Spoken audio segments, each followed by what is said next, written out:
Hi, John Marcia. My name is Jack Bray, and I'll be your financial advisor for this financial planning PowerPoint. If I can switch slides. There we go. Compound. So first of all, I just want to introduce to you what compound interest is. So compound interest is the addition of interest onto the principal sum or loan or deposit. So in other words, it is interest on your interest. So think about it this way. You have $1 and your interest is 5%. After the interest affects the $1, you now have $1.05 because 5% of a dollar is 5 cents. So the 5 cents gets added back onto the dollar. So then after that happens, when the interest affects your money again, it will be 5% interest on your $1.05 because it's added back on. So 5% of $1.05 is 0.0525 cents. And added back onto the original value is $1.1025. So therefore, your compound interest, your growth will be exponential. So if you just keep on compounding your interest on top of it, you'll just keep on getting more and more money every time the interest comes around.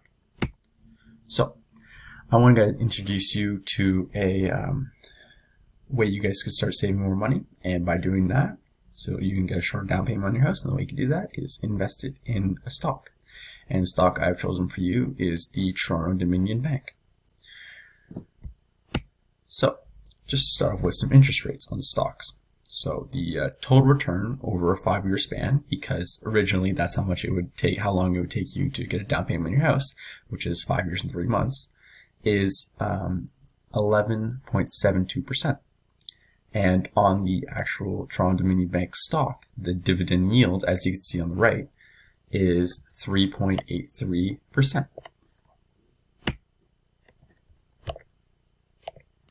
So just to put that in perspective, we have some calculations. So you start off with your initial investment of $0, and your regular addition is $2,385. So all of your monthly savings will be going into this stock. So that will be put in each month. And your interest rate is 15.55%. So that is the total return percentage and your dividend yield percentage added together. And this stock in particular is compounded quarterly.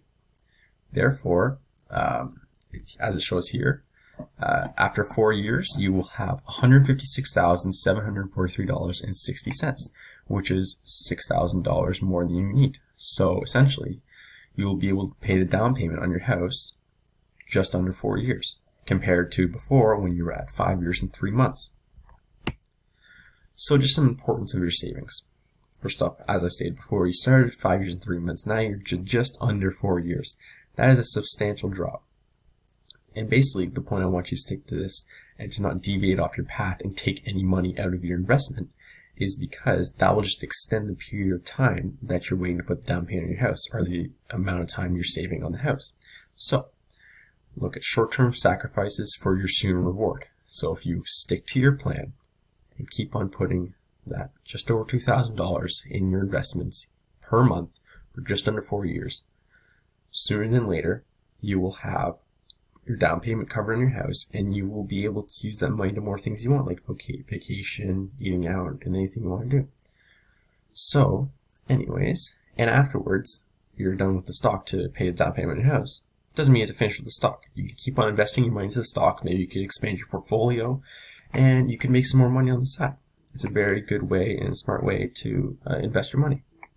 So basically, I just want just an importance of your savings. Just stick to the plan, and you'll have a down payment on your house, and you'll be enjoying your life with some extra money sooner than you know it. Thank you.